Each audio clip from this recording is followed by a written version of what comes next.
اس کے ساتھ ہی میں جو ہے وہ دعوت خطاب صرف جو ہے وہ چونکہ وقت مختصر ہے 2 منٹ کے لیے مولانا عبدالقدوس محمدی صاحب لوگ وہاں ہیں، وہ اپنے خیالات کا اظہار کریں۔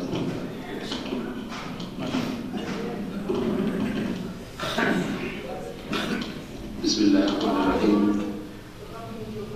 ہمارے لیے خوشی اور سعادت کا موقع ہے کہ آج ہمارے اکابر ہمارے علاقے میں جلوہ افروز ہیں۔ مجھے 2-3 باتیں بس مختصراً عرض کرنی ہے۔ سب سے پہلی گزارش یہ ہے کہ الحمدللہ جس طرح مولانا دلدار صاحب نے، عمر وقاص صاحب نے، ان کے رفقا نے محنت کی اور فرداً ایک ساتھی کے پاس جا کر جس انداز سے یہ گلدستہ سجایا، اللہ رب العزت اس پر ان کو جزائے خیر نصیب فرمائے اور ہم سب کو ان کا صحیح معنوں میں دست و بازو بننے کی توفیق نصیب فرمائے۔ جس طرح اسلام آباد اور پنڈی کی مرکزی جمعیت اہل سنت کی مطابقت میں اور اس کی ترتیب کے ساتھ یہاں پر جمعیت اہل سنت کا نظم بنا، ہر ایک علاقے کا چھوٹا چھوٹا حلقہ بھی اسی طرح کوشش کرے کہ اپنے چھوٹے حلقے میں ایسا نظم بنے جو نظم اس نظم کے ساتھ اور پھر یہ نظم اپنے بڑوں کے ساتھ جڑا ہوا ہو، تو انشاءاللہ العزیز ہر اہم موقع پر اس کا فائدہ ہمیں محسوس ہو۔ دوسری گزارش یہ ہے کہ اس دن جامعہ محمدیہ کے اجلاس میں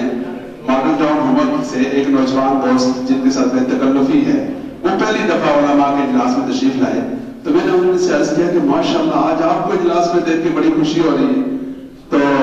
پھر ہنستے ہوئے کہنے لگے کہ جی جب آگ قریب پہنچتی ہے نا، تپش محسوس ہوتی ہے تو پھر احساس ہوتا ہے۔ اب جو کہ ماڈل ٹاؤن ہومورک میں ایک ایشو کھڑا ہوا ہے تو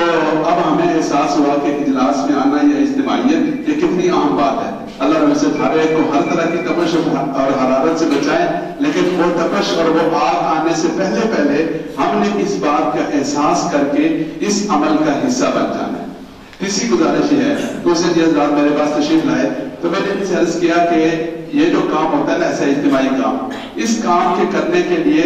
اپنے کان بند رکھنے، کیونکہ ہر آدمی تبصرہ کرے گا، کام کوئی نہیں کرے گا، تو کان اپنے بند رکھنے۔ نمبر 2 اپنی زبان بند رکھنی ہے، اس لیے کہ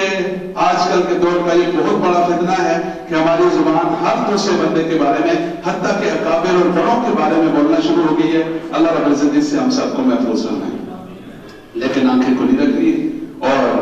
ہاتھ پاؤں کو کام میں لا کر دل کو جذبے کے ساتھ ان مبارک اعمال کا حصہ بننا ہے۔ اور ماشاءاللہ ہماری یہ جو ٹیم ہے، مولانا منظور صاحب بھی ماشاءاللہ متحرک پیش رہتے ہیں، اللہ رب العزت کی نظام کو بہت جزائے خیر نصیب فرمائے۔ اور اس بات کا یہاں اہتمام کرنا ہے، کسی تنظیم سے، کسی جماعت سے، کسی فکر سے تعلق ہے، بس اس طرح کے اجتماعی عمل کا حصہ ہر حالت میں بننا ہی بننا ہے، اور کسی جگہ کوئی کتنی بھی منفی بات کیوں نہ کرے اس کو نظر انداز کر کے ہم اس محنت کا حصہ بنے۔ اور آخری بات یہ ہے کہ بہت سارے حضرات اجلاسوں میں جا کر یہ کہتے ہیں کہ جی ہمیں تو بلایا نہیں ہے، ہمیں تو دعوت نہیں ہے، تو بھائی یہ ولیمہ نہیں ہوتا، یہ کوئی شادی نہیں ہوتی، یہ کوئی ایسا معاملہ نہیں ہوتا کہ جس میں ہر ایک کو بلایا جائے۔ یہ ہمارا کام ہے، یہ ہماری ذمہ داری ہے۔ آپ حضرات دیکھیں مجھے رشک آتا ہے ان بزرگوں میں کہ ماشاءاللہ